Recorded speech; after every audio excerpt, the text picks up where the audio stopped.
tendría que ser antiagregantes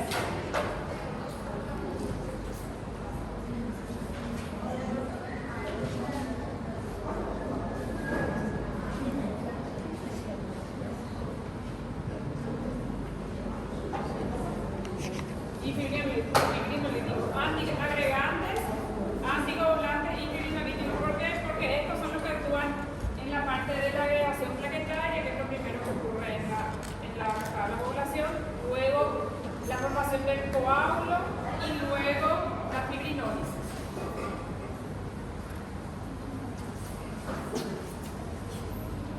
Lo primero que ocurre cuando se desencadena la cascada de la coagulación o cuando hay un daño en un vaso, por ejemplo, es la agregación plaquetaria que termina con el resultado del trombo plaquetario.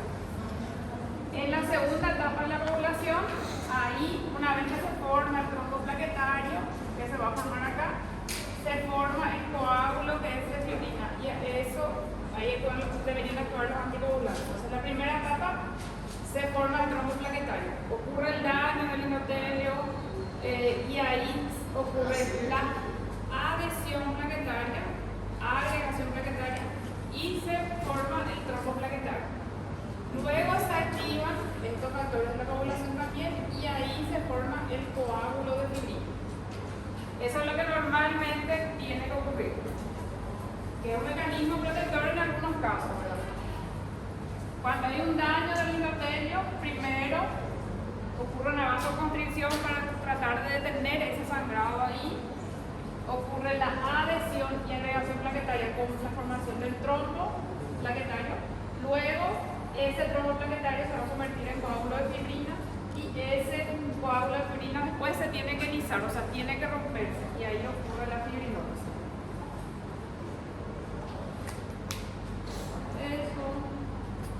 Acá las plaquetas van a adherirse primero en el endotelio dañado, luego la agregación plaquetaria va a ocurrir, aparecen, se convierte en fibrinógeno en fibrina para que se forme este coágulo que es de fibrina. Cuando hay una lesión del endotelio, primero es adhesión plaquetaria, es lo que se le denomina cuando las plaquetas se unen a esta parte donde hay el daño. La agregación ya es la unión entre las plaquetas en sí, a través de varios factores que se ponen acá. Los tromboxanos, recuerden ustedes que son agregantes plaquetarios que participan en la coagulación también. Luego de formarse este tapón plaquetario, va a activarse, convertirse en fibrinógeno en fibrina para la formación del coágulo de fibrina en el paciente. Una vez que se forma el coágulo, o sea, se forma el tapón plaquetario, hay un factor que interfiere en la conversión del fibrinógeno en fibrina. ¿El coágulo que se forma de qué es? De fibrina, el coágulo que se va a formar. El factor que interfiere en la formación es la trombina. Se convierte en protrombina en trombina para activar el fibrinógeno y convertirle en fibrina ese fibrinógeno.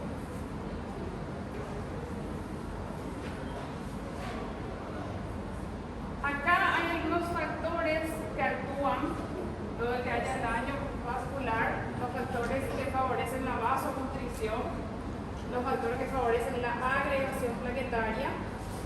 Y este receptor, recuérdense que es el receptor MOVTA, que es el receptor que está unido a las plaquetas. Esta plaqueta se va a unir a esta plaqueta a través de este receptor que se llama 2B3A, para facilitar la unión. Esto que está acá es el fibrinógeno.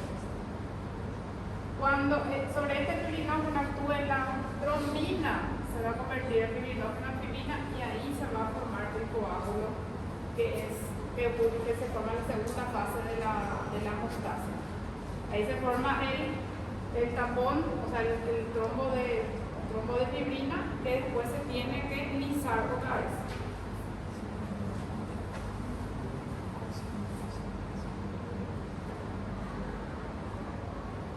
Acá está el fibrinógeno que se convierte en fibrina para la formación del coágulo de fibrina. Y el factor que es responsable responsable de esa conversión es la trombina.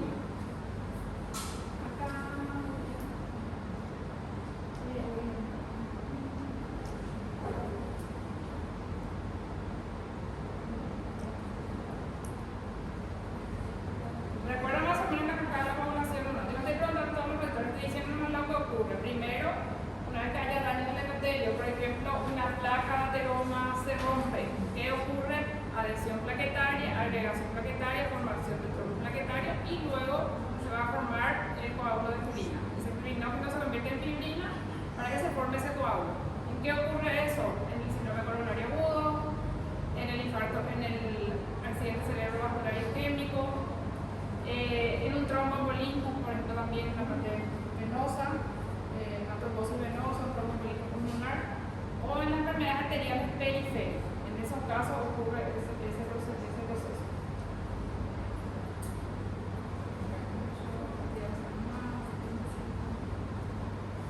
La hemostasia es un proceso que es normal, que va a ocurrir cuando hay un daño del endotelio.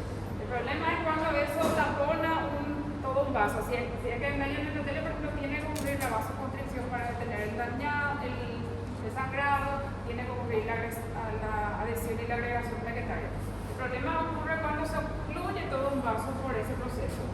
Cuando se ocluye un vaso coronario, cuando se ocluye un vaso que produce una ACV isquémico, cuando se ocluye un vaso que produce una embolia pulmonar, por ejemplo.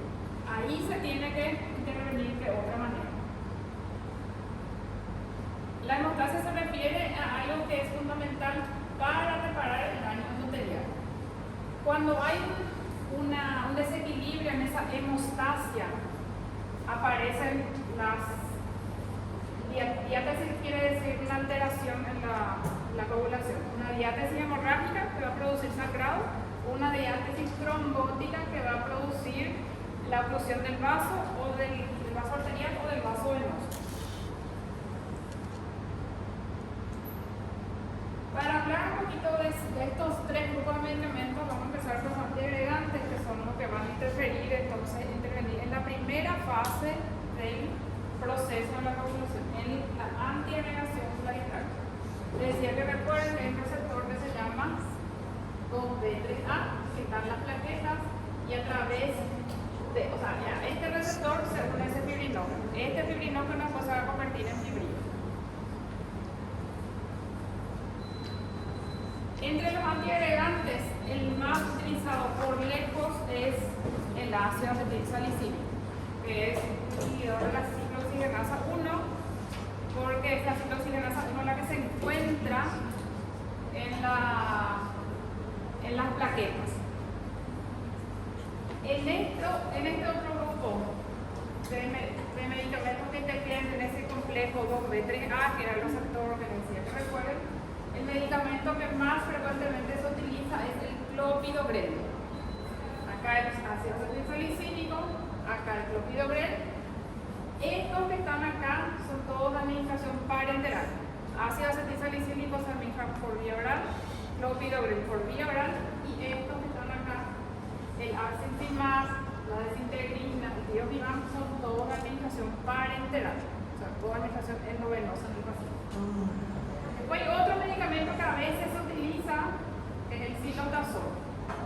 No recuerden, clopidogrel, ácido acetilsalicílico, artemisinin y cilotazol.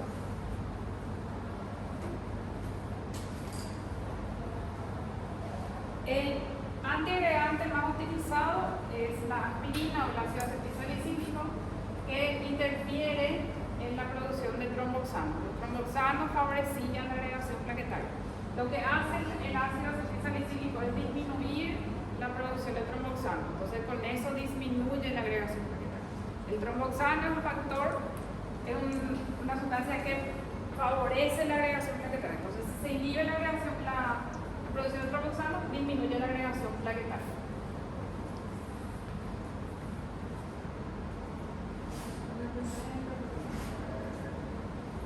El ácido acetilsalicílico o la aspirina inhibe la ciclooxigenasa que está en la plaqueta, que es la ciclooxigenasa 1, la que está en la plaqueta. La otra se encuentra en otro sitio, por la que nos medicación antiagregante es la ciclosigenasa 1.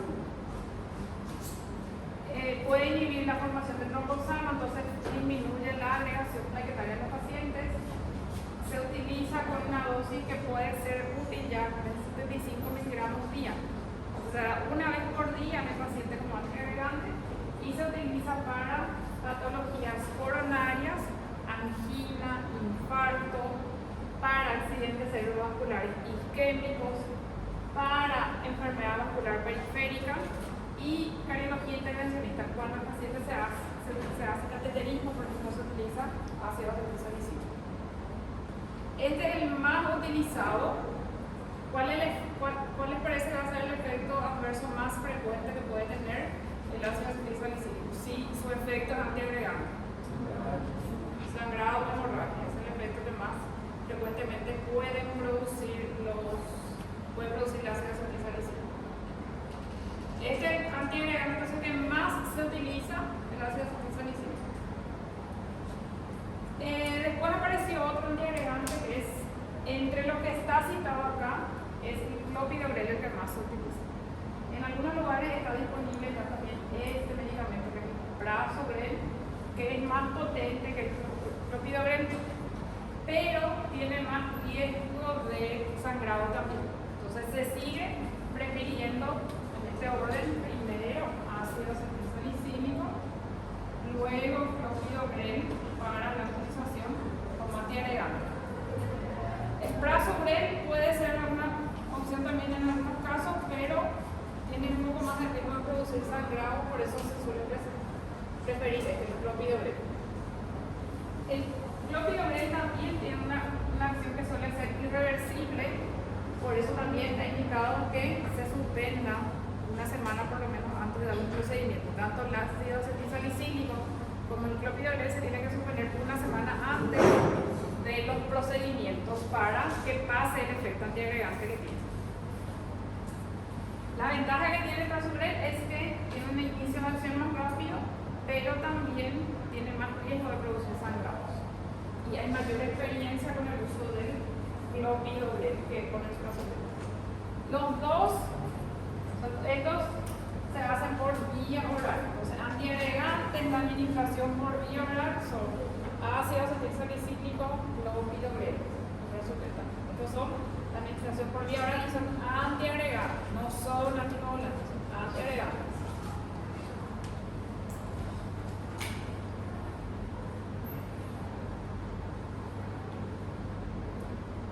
El efecto adverso que pueden producir también son sangrados, es el efecto más asociado a ellos, y se utilizan también en los mismos usos que el ácido salicílico: prevención, tratamiento del síndrome coronario agudo, accidente cerebrovascular, enfermedad arterial periférica e intervencionismo. Intervencionismo cardíaco es lo mismo que usaba acá como término acá. Cardiología intervencionista. Eso que refiere es lo mismo. Para la realización de algún estudio, para la realización del cateterismo, se puede utilizar también la aspirina o el clopidogrel.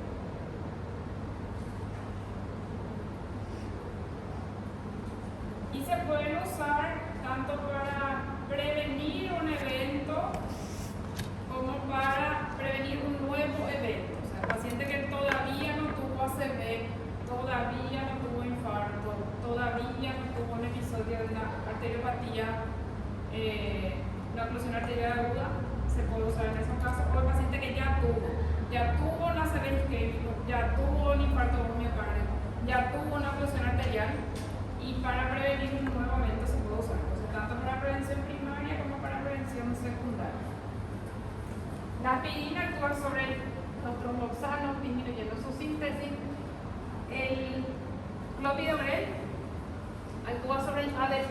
El ADP que se produce dentro de la plaqueta luego es responsable de activar un receptor que se llama DDI12. Este receptor está en la membrana de la plaqueta y producida dentro de la plaqueta luego. Entonces, cuando se produce eso, se une el ADP a su receptor y favorece la agregación plaquetaria. Lo que hace el clopidogrel es inhibir a esta sustancia, disminuye la producción de la aspirina, disminuye la síntesis del trombosano Este disminuye la producción del ADP.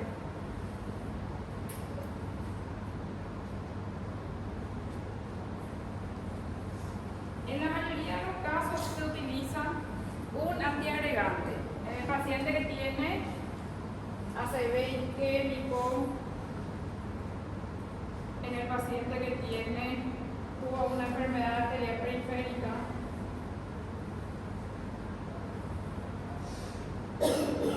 en el paciente con cardiopatía isquémica, se suele usar un antiagregante, solo uno, o este. Solo cuando el paciente presenta un infarto, el infarto agudo de miocardio, en el IAM, en el infarto de miocardio, ahí se usan dos, AS y el clopidogrel. En ese caso nomás se utilizan los dos.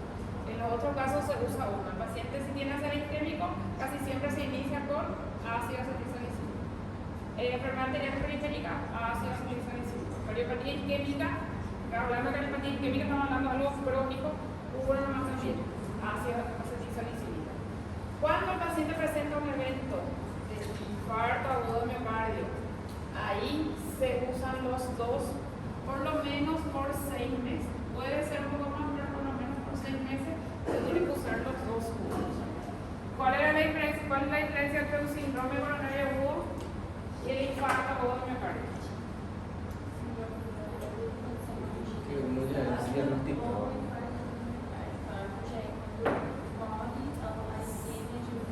Sí, el infarto de miocardio, o confirmar que hay ya confirmaste que hay una necrosis del miocardio, o sea, tener un estudio que te comunica que son las enzimas cardíacas. El síndrome coronario agudo, como decir, puede ser una angina, que va a haber, si es angina nomás, va a venir con su troponina o su enzima cardíaca negativa. Ahora, si viene con su enzima cardíaca positiva, eso ya es un infarto. Entonces, cuando se confirma un infarto, ahí se usan los dos medicamentos por mínimamente 2 meses. Es 6 meses.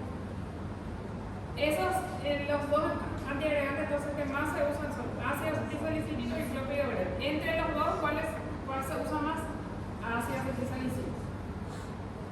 Este es otro antiagregante, el periodo de administración parenteral. Entre los que son parenterales, el que más se usa es este, el Axicimab, por eso les pido que recuerden de este medicamento. Este medicamento tiene como diferencia con el resto, con los otros dos medicamentos que demoran unos días para ejercer su efecto. Ahí decía que el clopidogrel llega a su máxima acción antiagregante en 4 o 5 días. Este tiene un efecto más rápido. Ya enseguida después de administrar, a las 24 horas de cesar su administración, la agregación secretaria retorna un 50% de la sal. Pero enseguida después de la administración, unas horas después, ya aumenta mucho esa acción antiagregante. Tiene una acción mucho más rápida que pasa más rápido. Pero ¿para qué sirve? Por ese motivo. Por ese motivo de que tiene una acción rápida. ¿Para qué sirve? Para los procedimientos. Se utiliza mucho este que está acá en solución endovenosa, o sea, servicio por vía endovenosa. Ahí está indicado cómo se administra.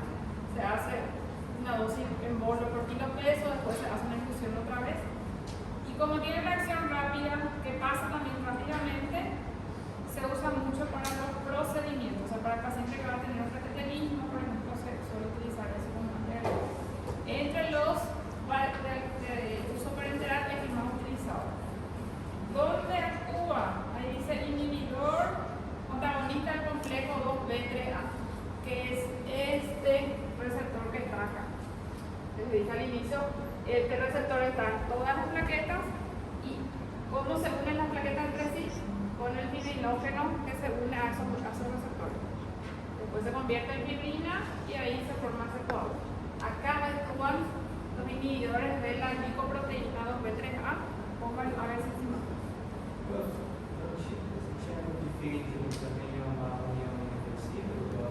¿Cuál? Sí, a la maqueta, sí. La unión del clopidogrel y de la aspirina a las plaquetas es irreversible.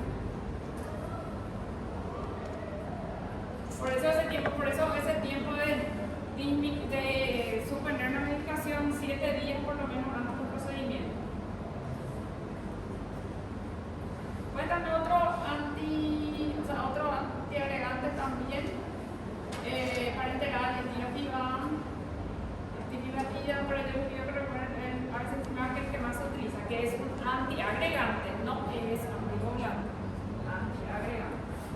Este es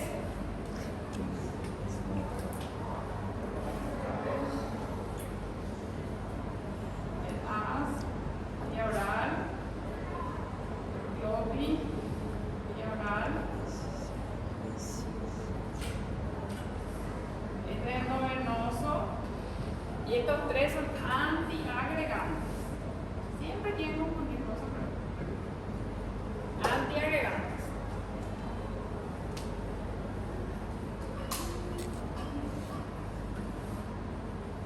Las complicaciones que van a producir también lo que son la administración parenteral es más frecuentemente hemorragias.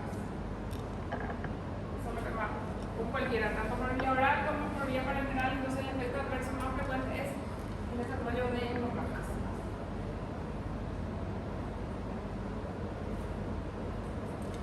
El dipiromol es otro antiagregante, pero no suele ser muy utilizado porque no se ve que tenga efecto mejor que el ácido salicílico.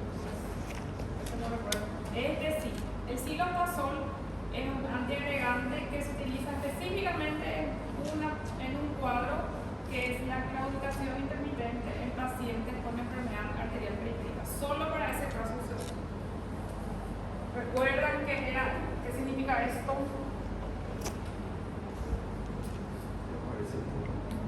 ¿Cómo? ¿A qué? En la enfermedad arterial periférica no más se utiliza.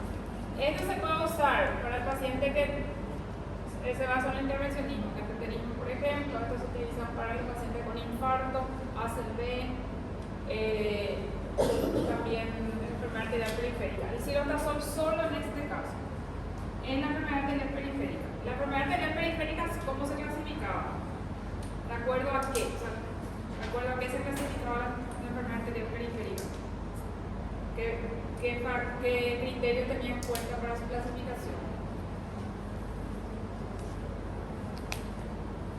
El dolor, cuánto el paciente tiene que caminar para tener dolor o no, o si es que no tiene todo dolor el paciente. Se clasificaba de acuerdo a la falla que puede tener las piernas, por eso se ve en las piernas, o al dolor. El paciente que tiene dolor en reposo tiene un estadio mucho más alto, y claudicación se refiere a cuando el paciente camina y después siente que le duele o que le cansa a ese paciente.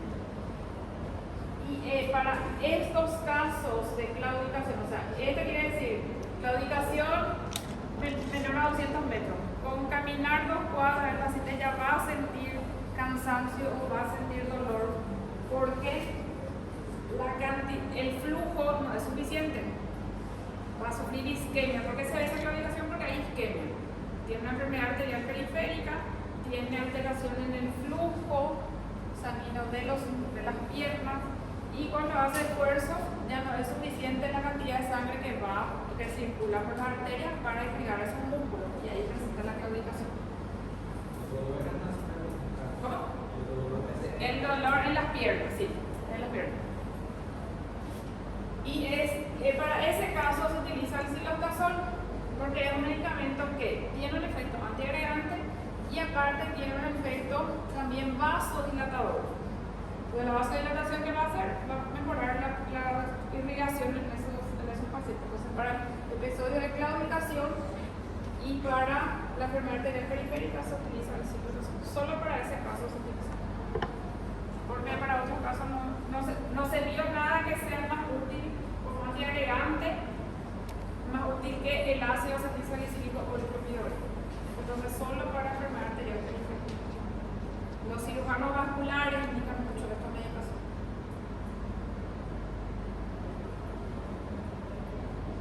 también es de administración por vía oral nomás. Eso no está explicado.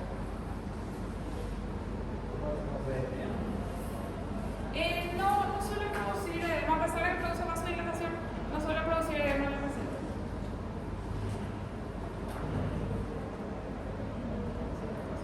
Ese también es administración por vía oral. Seguimos acá. Los que actúan acá sobre el ADP, el que más se utiliza es el clopidogrel, sobre la ciclohexidinasa en la aspirina, sobre la glicoproteína B3A, el arexipimab, y el citalopram, que es un antiagregante y también es un vasodilatador.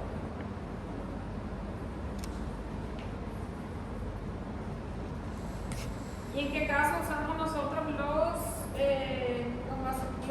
antiagregantes? En pacientes en tratamiento de un accidente isquémico agudo, síndrome coronario agudo, ACV, ¿cuándo presenta eso? En la prevención secundaria, ya presentó, o sea, el paciente que presentó un infarto de miocardio va a consumir aspirina, clopidogrel, el ACV isquémico va a consumir aspirina, en la enfermedad arterial periférica va a consumir aspirina si presenta una oclusión. Para la prevención secundaria, eso quiere decir que después de su evento va a seguir tomando su paciente. Tuvo su síndrome coronario agudo, va a seguir de por vida ya con su ácido acetilsalicílico, el ACV isquémico, el paciente con infarto. Para la prevención primaria, el paciente que no tuvo todavía pero tiene riesgo,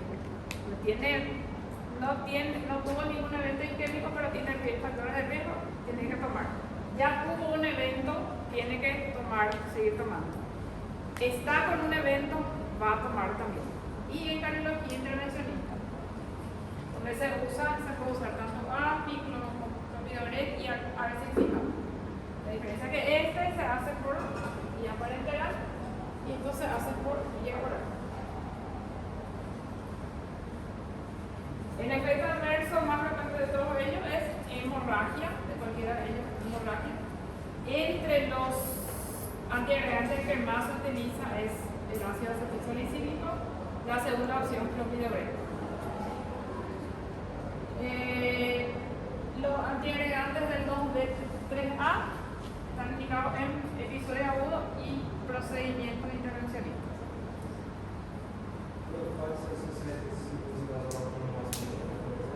Se puede también, sí. Puede usar los dos pacientes. Puede usar. Porque generalmente el que tiene enfermedad arterial periférica es un paciente panvascular, o sea, tiene otra alteración. Difícilmente solo va a tener alteración, va a tener enfermedad arterial periférica solo. Probablemente tiene hepatitis isquémica o tuvo ya una ACV también. Entonces, sí, conviene asociar.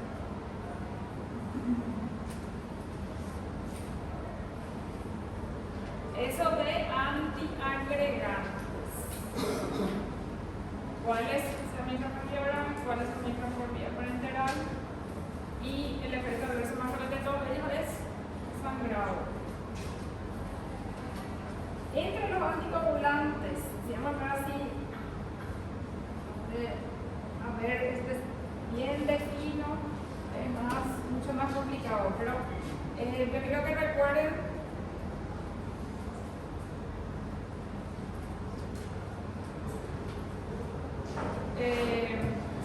Los anticoagulantes se pueden administrar también por dos vías, vía oral y vía parenteral. Y pueden actuar en sitios diferentes. Se les clasifica de acuerdo al sitio de acción si son directos o indirectos. ¿Qué quiere decir directo? ¿Cuál es la parte fundamental que se tiene que inhibir para que no ocurra la coagulación? Es este paso. Este paso acá, la formación de la trombina, porque si se convierte en protrombina en trombina, va a ocurrir esta reacción. Entonces, esto es lo que se tiene que inhibir. El que actúa acá, el anticoagulante que actúa acá es considerado directo. Si actúa acá, solamente es directo. Si es que actúa en otro sitio, es considerado indirecto. Esa es una clasificación que es una parte de la clasificación de parenteral y oral.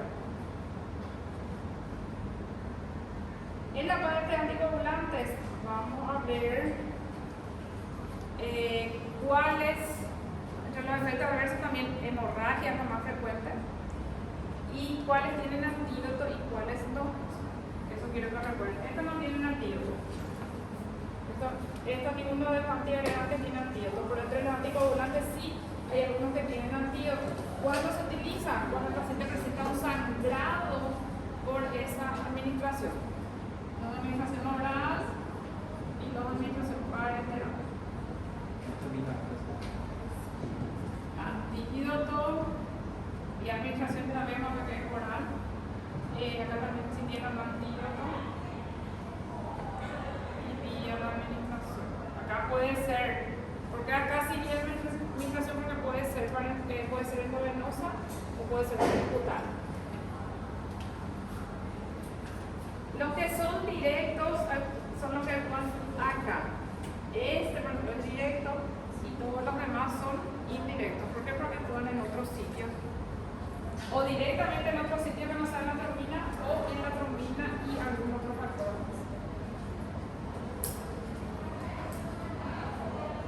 De ahí,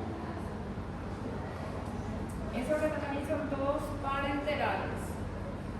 Les voy a decir, recuerden bien de las heparinas, lo que quiero que recuerden bien, su vía de administración, si tienen antídoto no. Las heparinas son eso que está marcado como HBPM y HNF. Estas dos son las heparinas. Y estas son los anticoagulantes que más se utilizan. Esas son parenterales.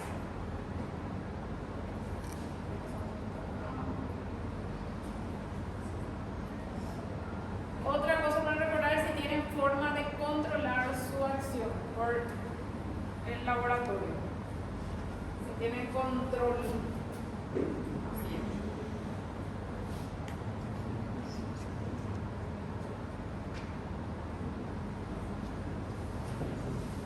Si tienen un control. ¿Qué quiere decir? Eso sí, nosotros podemos hacer un laboratorio para ver si está haciendo efecto en los medicamentos. Hay algunos que sí se pueden controlar, otros que no. Generalmente se controlan por esos que traen TP o PTT, que es tiempo de parcial de tromboplastina, o TP, que es tiempo de protrombina.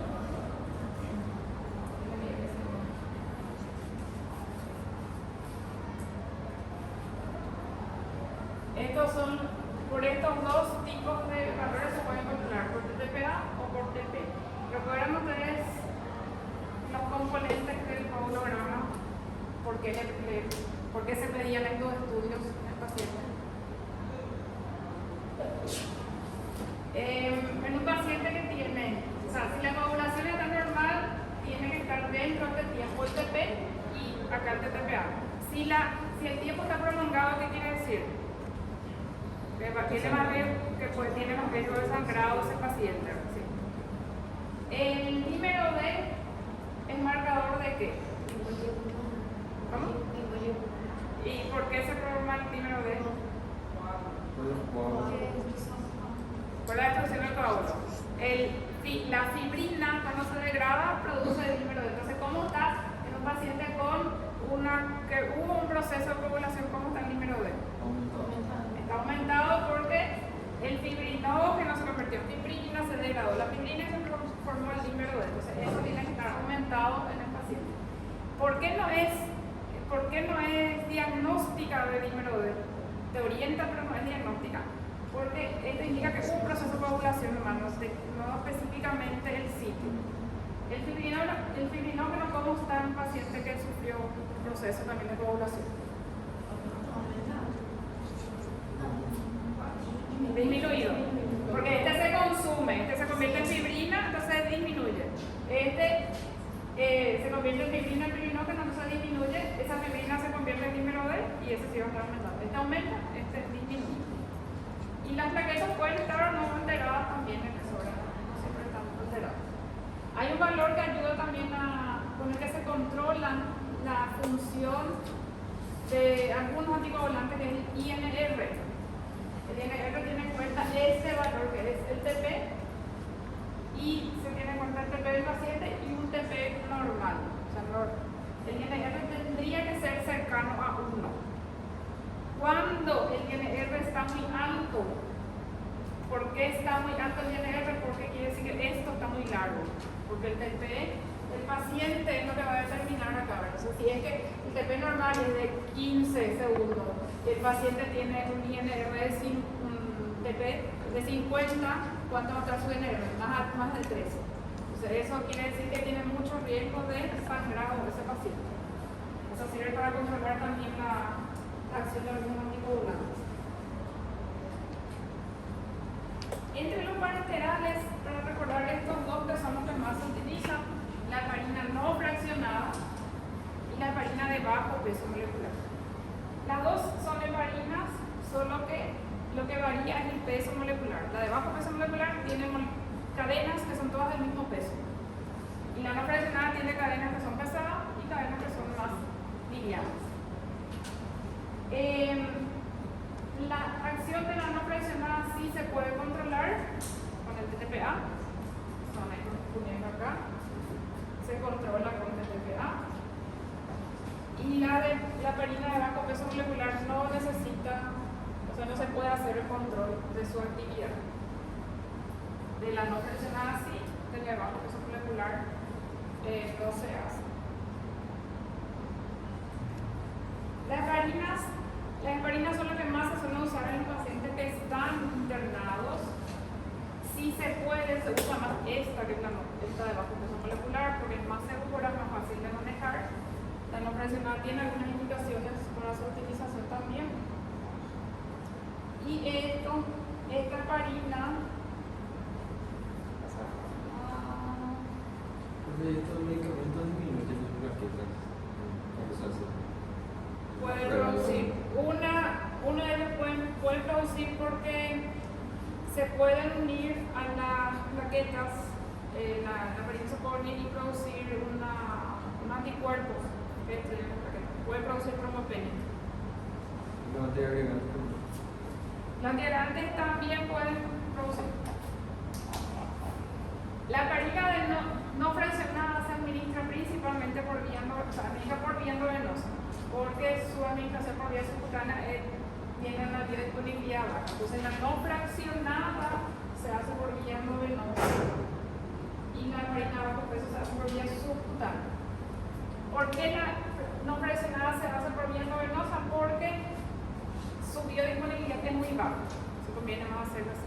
¿Por qué la heparina bajo peso molecular se puede hacer por vía subcutánea? Porque da lo mismo hacer subcutáneo o endovenosa, la biodisponibilidad es la misma. Entonces, ¿cuál es la forma más segura? Vía subcutánea. El paciente se puede aplicar, tiene menos riesgo de complicaciones, no necesita una vía parenteral para su administración. Entonces, por comodidad, se utiliza la heparina de bajo peso por vía subcutánea.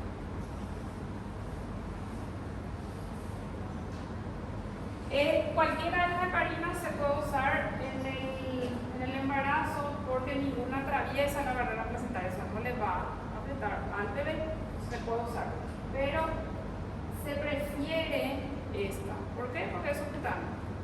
Mejor hacerle una heparina bajo peso subcutánea a la paciente que administrarle por vía endovenosa a la paciente. Entonces es más segura para la paciente la heparina bajo peso subcutánea. Esa es la elección entonces durante esa fue la elección en el embarazo. Acá puse dosis, pero no me suelo preguntar eso. La dosis, acá para que entiendan nomás, el tratamiento se refiere a cuando hay ya un proceso. O sea, el paciente infartó, el paciente tuvo una ACV, el paciente tiene una oclusión arterial. En la profilaxis, la dosis suele ser más baja porque es preventiva. Les van a ver sobre las indicaciones del hospital, por ejemplo, que dice heparina. Casi todos los pacientes encamados, pacientes que están con un cuadro cardíaco o neurológico suelen tener heparina. La profilaxis se hace en pacientes que no tuvieron un evento arterial agudo para prevenir una complicación. Y el tratamiento se hace en el paciente que ya tuvo un proceso, tuvo ese infarto, tuvo su ACV, y la dosis ahí ya es más alta. Por ejemplo, de la norsaparina, que es la que más se usa acá, se hace una dosis que es mayor el tratamiento que es profilaxis. sea, la dosis preventiva es menor que la dosis de tratamiento.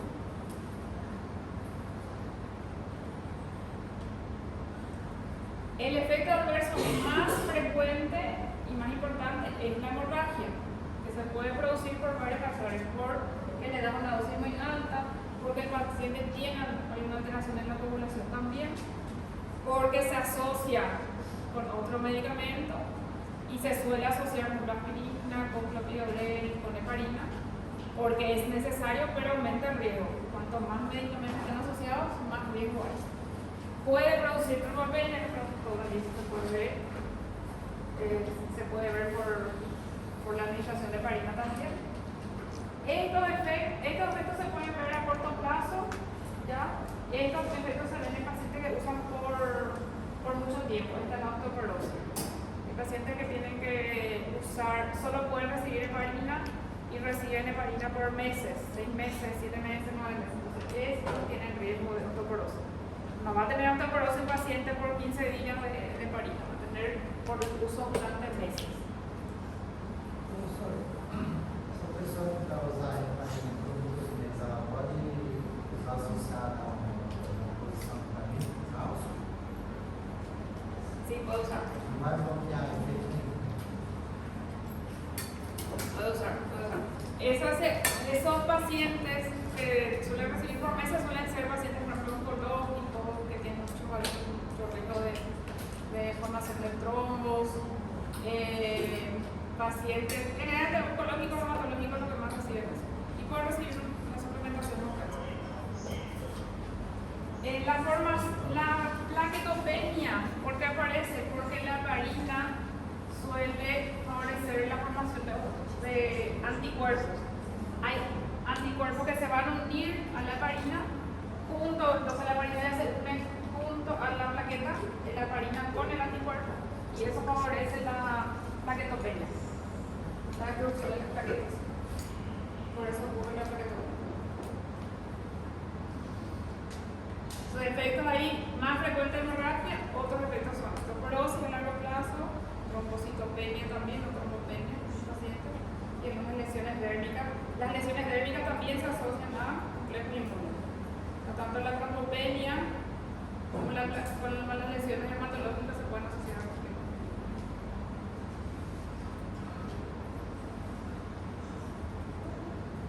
Acá tenemos contraindicaciones que son relativas y contraindicaciones que son absolutas. Absolutas quiere decir que no podemos hacer.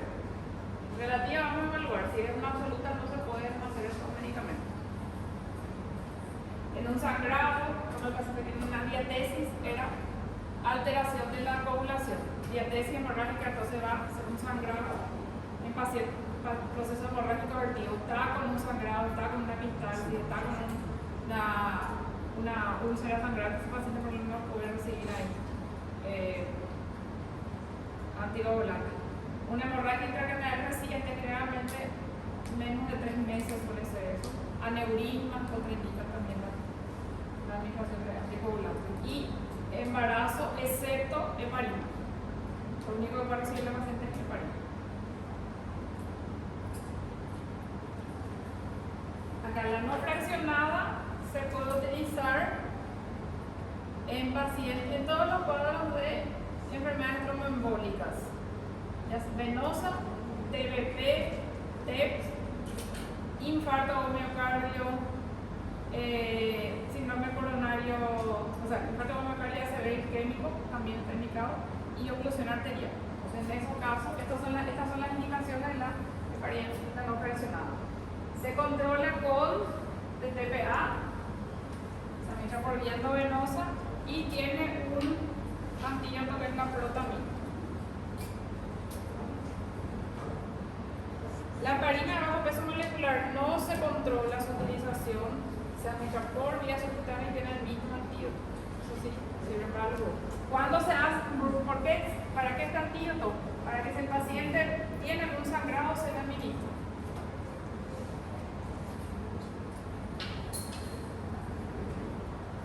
La heparina de bajo peso molecular que se hace por vía subcutánea tiene las mismas indicaciones. Se puede usar en síndrome coronario agudo, oclusión arterial aguda,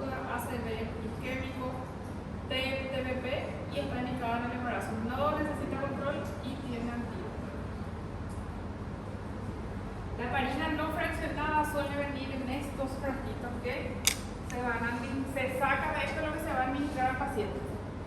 5.000 unidades por ml tiene y se ve, de acuerdo a la patología, cuánto necesita recibir.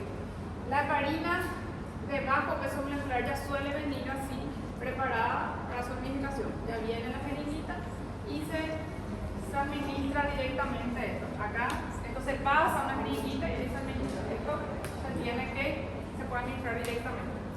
Igual que una insulina. De la forma De administración, sí. Y generalmente viene de 40, viene de 60 también, viene de 80 también, de acuerdo al peso del paciente se suele hacer eso.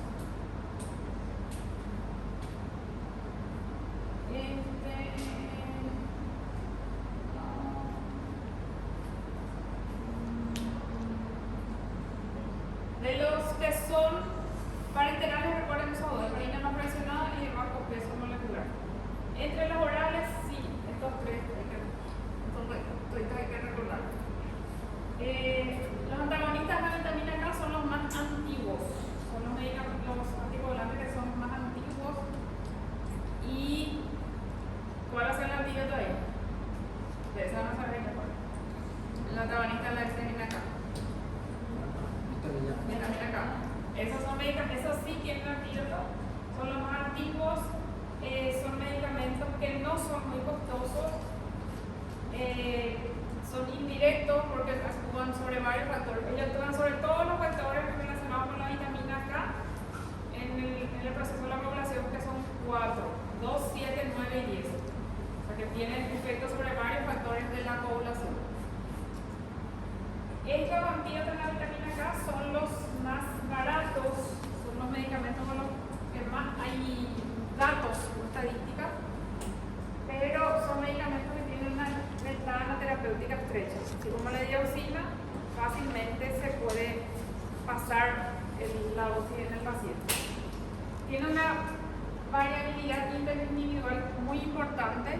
Eso quiere decir que un paciente puede recibir una dosis y otro paciente va a recibir otra dosis. No es como en el caso de la aspirina, del clopidogrel, que la aspirina para todo es 80 miligramos, 75 miligramos. El clopidogrel para todo es 75 miligramos. Acá la dosis varía muchísimo para cada paciente, incluso por día. Se hace un esquema para cada paciente, de acuerdo a su respuesta. Puede recibir día por medio una cantidad, o sea, lunes, miércoles y viernes una cantidad y todos los otros días una cantidad diferente. Es muy diferente la respuesta entre cada paciente. Hay varios medicamentos que interfieren en su efecto. La dieta también, el paciente que consume antagonistas de la vitamina K no tiene que consumir vitamina K, no tiene que consumir verduras que contengan vitamina K. Y se tiene que hacer un control periódico, tiene que hacerse un control también, un análisis antivitamina K. Su antídoto de la vitamina K se administra por vía oral y el control se hace por un laboratorio que se llama TP y INR. El TP y el INR del paciente, que era cuando está muy alto el INR, quiere decir que tiene más riesgo de sangrado ese paciente. Esos controles se hacen al inicio, cada semana. Y después, cuando la dosis del paciente ya se regulariza, una vez al mes.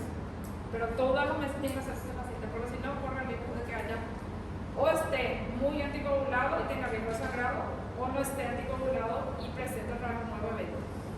Si está tomando, por ejemplo, porque tuvo un ACV isquémico, porque es un fibrilado y su INR está muy bajo, ese paciente probablemente va a tener un nuevo evento.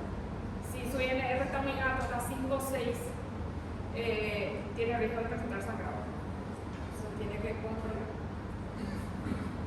Estos son medicamentos que interfieren, solo para que vean que hay muchos medicamentos que interfieren en la acción, la aspirina, los AINES, algunos antibióticos, los fibratos, por ejemplo, ciprofibrato, los medicamentos que se usan para control de triglicéridos pueden interferir, suplementos de vitamina K, anticonvulsivantes, o Todos esos medicamentos interfieren en la acción de la vitamina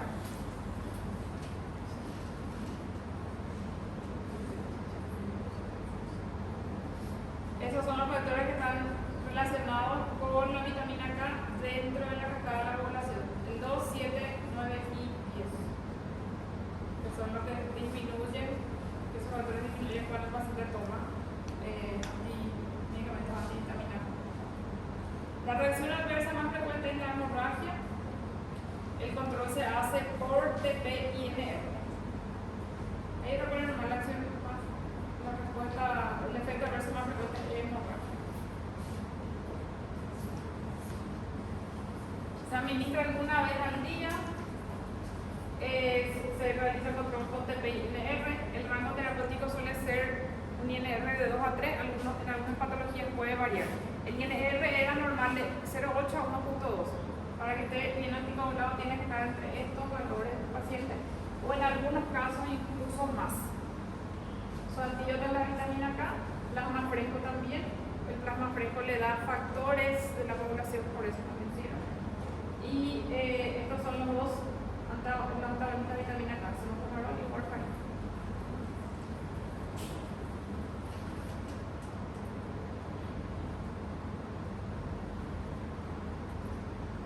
Los otros dos anticoagulantes, el dabigatran y el rivaroxaban, son mucho más nuevos.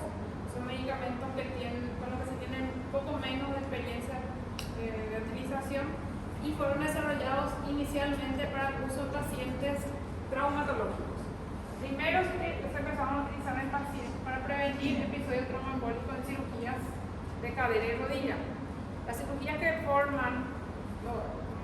tienen más riesgo de producir trombosis son las cirugías desde acá hasta esta parte, o sea, abdomen inferior, todo lo que tenga relación acá, y las cirugías que están relacionadas con el muslo, con la cadera y la rodilla. Acá no tanto, pero en esta parte sí, en esta parte entonces. Estos medicamentos se desarrollaron específicamente para estos casos, para prevenir trombosis en pacientes con procedimientos ortopédicos, cirugía traumatológica. Después se vio que también pueden ser útiles en otros casos, en ACV isquémico, en pacientes con fibrilación auricular, por ejemplo, también. Pero inicialmente el desarrollo fue para este tipo de pacientes. Tiene como efecto adverso más frecuente la hemorragia, se hace por vía oral y tiene antídoto, que es el idarucizumab, esa es la vitamina.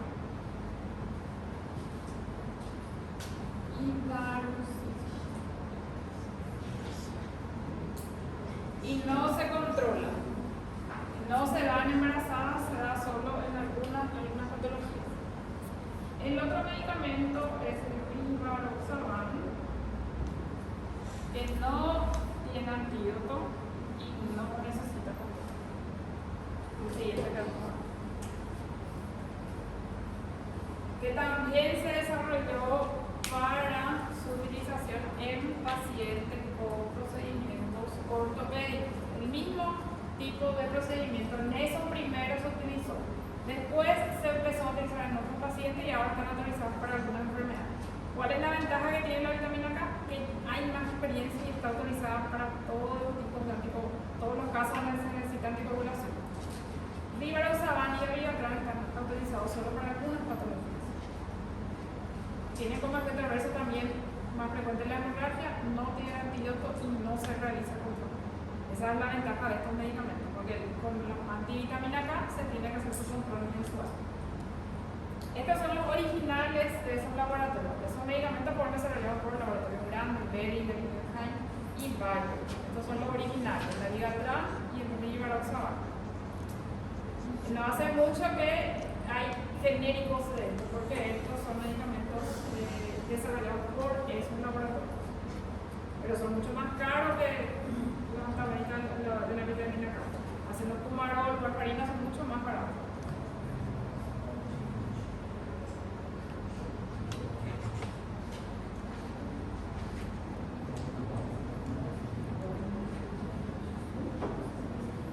Acá de los parenterales, recuerden las heparina, de vía oral y warfarina. Paroxaban. Estos son anticoagulantes. Estos son todos, estos son anticoagulantes. Ácido acetilsalicílico, clopidogrel, cilotasol, abecilizumab son antiagregantes. Se pueden usar combinados, en algunos casos se usan combinados. El tratamiento de un ACV isquémico es con heparina y ácido acetilsalicílico. El tratamiento de un infarto de miocardio es clopidogrel, aspirina, heparina, porque son moleculares. Sí se pueden usar combinados. En el tratamiento crónico es lo que no se suele combinar. En estos, generalmente si usan antiagregante, un anticoagulante ya no usa antiagregante porque tiene mucho riesgo de sangrado. Si usan, por ejemplo, la Vigatran o Rivaroxaban, no suelo usar antiagregante. Tengo un amigo que entendió mal que el doctor a la hora de darle su medicamento Y tomó más. y empezó a tomar aspirina con Rivaroxaban. Y todo sangrado. Y después cuando se esforzó empezó a sangrar su nariz.